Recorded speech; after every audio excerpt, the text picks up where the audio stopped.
Phase 4 of the MCU has come to an end. 7 movies, 8 shows, and 2 specials later, and we're already on to Phase 5. So let's take a look at every Easter egg you might have missed in Phase 4 of the MCU. What better way to start a video on Phase 4 than to talk about Phase 5? When Clint Barton's watch is sold on the black market, it's labeled 268 Avengers Compound. Knowing now that the next Avengers movie is called the Kang Dynasty, we can see that this was a deliberate reference to Roger Stern and John Buscema's Avengers epic of the same name. You know, it's kind of fitting that the worst Avenger got the best Easter eggs on this show. And who the hell are you? Speaking of, remember how cool it was to see the Statue of Liberty wielding Captain America's shield in No Way Home? Well, that was actually hinted at in Hawkeye as well. When Yelena and Kate are enjoying their humble dinner of macaroni and hot sauce, Yelena mentions a few things she wants to knock off her bucket list, besides Clint Barton. These include the Empire State Building, Rockefeller Center, and the new and improved Statue of Liberty. Okay, I know that Disney running the world is a bad thing, I guess. No, it's pretty bad. But if we could get a Captain America shield on the actual Statue of Liberty, that'd be pretty awesome. And you know what? Go ahead and throw in Bucky's robot arm and Sam's wings while we're at it. Longtime fans of Ms. Marvel got everything they wanted and then some with her Disney Plus series. Almost everything. In spite of some divisive changes, I think everyone agrees that not making her into an Inhuman like in the comics was a pretty good idea. Even if that means she unfortunately won't be able to hang out with Lockjaw. While the inclusion of the clandestine was an interesting deep cut, that being a red herring to Kamala being a mutant in the MCU was the biggest surprise of the series finale. But this isn't just Kevin Feige realizing that nobody wants anything to do with the Inhumans. It's a love letter to the creators of the character. Kamala was originally planned to be a mutant, but since Fox still had the rights to the X-Men movies at the time, she got a taste of the Terrigen instead. While Kamala was the first mutant officially introduced into the MCU, the first mutant to officially appear in an MCU movie was none other than Namor. No, Charles Xavier in the Multiverse of Madness didn't count. When explaining his backstory to Shuri in Wakanda Forever, he describes himself as a mutant. This harkens back to his introduction in the comics in 1939, even if he wasn't referred to as a mutant until after the X-Men's debut in 1963. Moon Knight was a wild ride that put the viewer in the schizophrenic mind of Mark Spector and his soft boy roommate Stephen Grant. Some parts were so frantic that you might have missed a nod to the longtime Moon Knight supporting character.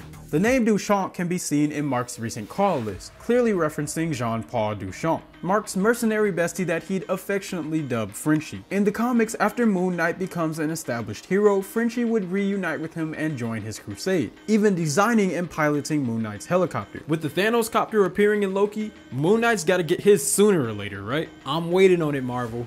You know, Thor Love and Thunder had a lot to offer eagle-eyed fans that were actually able to sit down and enjoy the movie.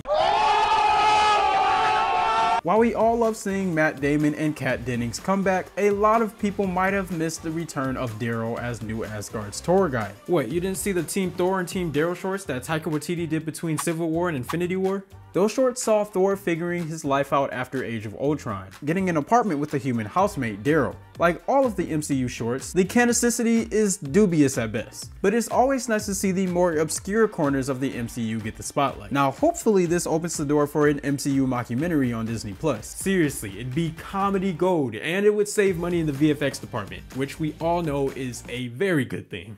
It's no secret that No Way Home was a goldmine of Easter eggs and callbacks to the character's history. But we're not talking about the blatant pandering to millennials who grew up with the Tobey Maguire trilogy. We're appreciating the greats. Spidey isn't the only menace in the Big Apple, as every rooftop he finds himself on is covered in graffiti. You've got your Spidey deniers and Mysterio truthers making their mark, and they were kind enough to leave their calling cards, Ditko and G. Kane. These are obviously paying homage to Steve Ditko, the co-creator and original artist of Spider-Man, and Joe Kane, the Spider-Man artist best known for illustrating the infamous storyline The Night Gwen Stacy Died, which has been homaged and adapted in nearly every iteration of the character. Despite the title, the Ten Rings and Shang-Chi weren't that legendary. Their link to the greater mythology did tie into the plot, but it feels like the real legend behind the film was the logo for the Ten Rings. Dating as far back as the first Iron Man, the organization's insignia had garnered some controversy for featuring Mongolian lettering instead of Chinese, which actually upset the Mongolian government when it was featured alongside the Mandarin in Iron Man 3. Tragically, this instance of cultural appropriation fit the story, as the Mandarin ended up being a complete hoax in that film. It makes sense that the white guy who planned Tony's original kidnapping wouldn't know that Mandarin is a dialect of the Chinese language. While Shang-Chi makes his way to Katie's house, we can spot a couple of interesting posters on a wall. One of them features a number from the National Blip Support Hotline, a support group featured in Endgame and Falcon and the Winter Soldier. There was also an ad for a dating app called Blip Sync, which we can only assume is Tinder for people caught up in the blip. If this doesn't get brought up in a future show or movie, it'll be a huge wasted opportunity. I wonder if Aunt May spent any time there after coming back. Oh wait, was that too soon? My bad. My bad. When people think about Willem Dafoe's return in No Way Home, they either think of him being one of the best villains of the MCU, or him mentioning he's something of a scientist himself, or talking about how he could go for a burrito. Not enough people point out the excellent homage to one of the best scenes in Spider-Man 2, which adapted one of the best classic Spidey stories, Spider-Man No More. The scene in question has Peter leaving his costume in a dark alley in the middle of a rainstorm, giving up the mantle until the movie needs him to be the hero. In No Way Home, we see Norman Osborn having left his cracked Goblin mask next to a back alley dumpster in broad daylight, giving up his evil ways until the movie needs him to be the villain. The way the scenes are shot even mirror each other, with both costumes on opposite sides of the camera. Now this gives a whole new meaning to cinematic parallels. One of the best things about the MCU is that despite how the Earth has come under intergalactic and interdimensional threats multiple times, the citizens of the world can still find the bright side of life. This is best exemplified in the Infinity Cones ice cream shop in New Asgard, which I have to assume only has 6 flavors, 1 for each stone. Normally I'd question the longevity of any business with a menu that small, but considering how popular New Asgard is as a tourist trap, it's probably doing just fine. Another sign of note resides in the cocktail bar on the ship Thor and friends steal from Omnipotent City. Cocktails and Dreams is straight out of the Tom Cruise romantic dramedy Cocktail. It's clear that romantic comedies influence Love and Thunder, but maybe Taika Waititi is just Tom Cruise crazy. If he is, just be glad it's him and not you. Like many of the martial arts movies that influenced it, Shang-Chi took us to some of the seediest corners of the world, like San Francisco. Oh, and the Golden Dagger Club, which gave us a good first look at the Abomination's new design before he'd come back in She-Hulk. Before the return of the not-so-jolly Green Giant, we actually see a Widow locked in a cage match with someone high on extremis, which we haven't seen in the MCU since Iron Man 3. Funnily enough, that Widow in question was actually in Black Widow. Jade Chu reprised her role of Helen, one of the widows Natasha freed at the end of her solo adventure. That means that Helen managed to survive the blip and had been making her money in the Golden Dagger Club ever since. Anyone else notice that Wong is basically the Nick Fury of Phase 4? He showed up at the end of Shang-Chi to recruit him for a greater cause, just like how our favorite pirate spy did at the end of Iron Man 1. And he's been working hard to defend our universe from unseen threats in his position of power as the Sorcerer Supreme, just like Nick Fury did in Phase 1. Admittedly, we haven't seen him recruiting anyone else since then. He only spirited away Emil Blonsky as he found him to be a worthy training partner. Although we could end up seeing the return of Madison next time we see Wongers in action. We didn't really get enough of Shang-Chi's sister, Jia Ling. She was an absolute girl boss that really needed more lines. But what we did get of her was great. From her ability to beat the pants off her brother to her taste in music. The legacy of AC/DC in the MCU continues as we see Jia Ling has an AC/DC shirt in her old room back home. Back in Black and Thunderstruck were featured in Iron Man 1 and 2 respectively. And Tony passed his taste in music onto Steve Rogers and Peter Parker, even if Petey confused them for Led Zeppelin. Eternals wasn't everyone's cup of tea, but fans of Jack Kirby's more esoteric work could appreciate the love for his legacy on display. That love was apparent from the first frame of the movie, with the grander backstory of the MCU delivered through a text crawl that opens the same way as the Book of Genesis from the Old Testament. Considering that Jack Kirby's Jewish roots played a big influence on his grandiose cosmic odysseys, you can tell that Chloe Zhao did her homework on this one.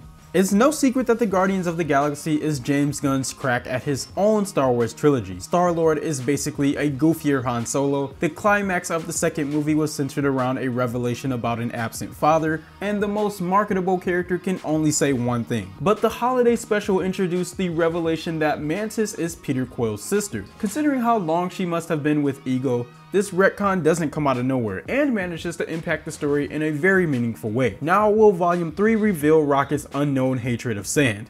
I don't think anyone was expecting any Marvel character other than Deadpool to acknowledge DC, but Eternals managed to surprise us. When Icarus was first shown flying and eye-lasering deviants in the trailers, fans were quick to dub him Marvel Superman. Phastos' son Ben was quick to point that out too. These references were intentional on Chloe Zhao's part. She intended the Eternals to homage the mythology that those characters were an interpretation of. Remember when we first met Red Guardian and Black Widow? Remember the big guy whose wrist he broke while arm wrestling? That was confirmed to be Ursa Major from the comics, a guy with the ability to turn into a fully grown Siberian bear. This means that Ursa might have been the first mutant featured in the MCU, you know, until they eventually retconned Quicksilver and Scarlet Witch. But more importantly, we were robbed of a mutant bear fight in Black Widow. It was clear from the get-go that Black Widow was trying to bring back some of that Winter Soldier energy we love so much. This was evident the moment Yelena pulled off an incredibly familiar and awesome knife drop maneuver we saw back in Captain America 2. The original knife drop became one of the most shared gifs of all time overnight, so it makes sense that Marvel's latest super spy outing would call back to it. Although there may be more to that than you think. In the comics, Bucky Barnes actually trained the Widows in the Red Room, including Natasha. While the MCU never fully explored this history, it was alluded to in The Winter Soldier, when Natasha lamented that Bucky didn't recognize her. While it may have been done under Hydra's influence, it's great to see that Bucky was able to pass down his knife prowess to a new generation. It's been 2 years and we're still reeling from the loss of Chadwick Boseman. The man inspired a generation, and it's no wonder why Wakanda Forever was written entirely around his passing. The love for that man and what he gave the world permeates the entire film, right down to the opening of the Marvel logo. Unlike other MCU entries, Wakanda Forever's logo only featured footage of Chadwick's character, T'Challa. Now you may be wondering how this even qualifies as an Easter egg. Well, funnily enough, this isn't the only MCU film to do this. After Chadwick's passing, the Disney Plus version of Black Panther actually updated its opening logo to only feature footage of the King of Wakanda. If you've rewatched the trailer for Quantumania as many times as we have, you'll notice that Scott Lang's written an autobiography about his time as Ant-Man. But did you know this book was actually featured briefly in Wakanda Forever? While CNN's Anderson Cooper is reporting on Wakanda, you can spot a news ticker at the bottom of the screen reading, Scott Lang continues tour in support of autobiography, look out for the little guy. With that and his podcast mentioned in Ms. Marvel, it's incredible to see how far he's come from getting fired from Baskin Robbins. That man is an inspiration. The Queen of Wakanda has a lot on her plate running the nation, and makes a comment that her personal AI might kill us all one day. One might think that this woman's seen the Terminator movies, but considering that Ultron happened, we can reason that those movies just don't exist in the MCU. And you can't blame her for being concerned about another Ultron happening. Apart from the immediate threat of human extinction, Ultron got his vibranium body from working with Ulysses Klaue, and his campaign to destroy the Avengers brought a lot of destruction to Wakanda. Smart thinking, Your Highness.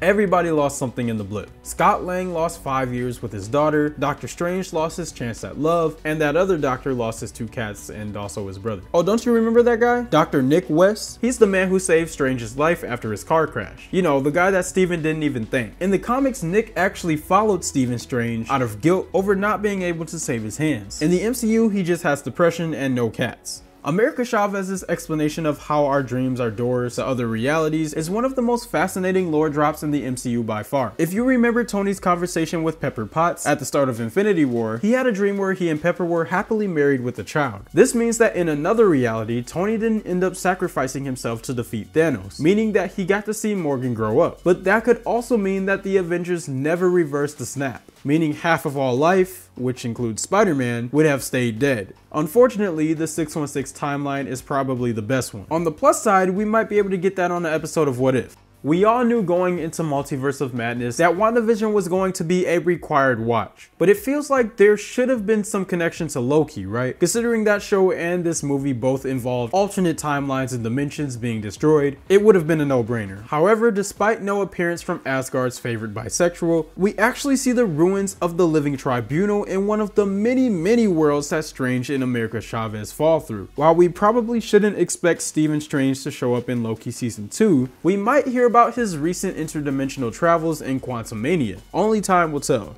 When Stephen Strange is having his kaiju fight, public transportation is taking a massive L, with buses and taxi cabs getting tossed around and sawed in half. One of the taxis was spotted sporting a sign that reads, "Grindhouse Releasing." This is an independent Hollywood distribution company who distributed director Sam Raimi's initial claim to fame, The Evil Dead.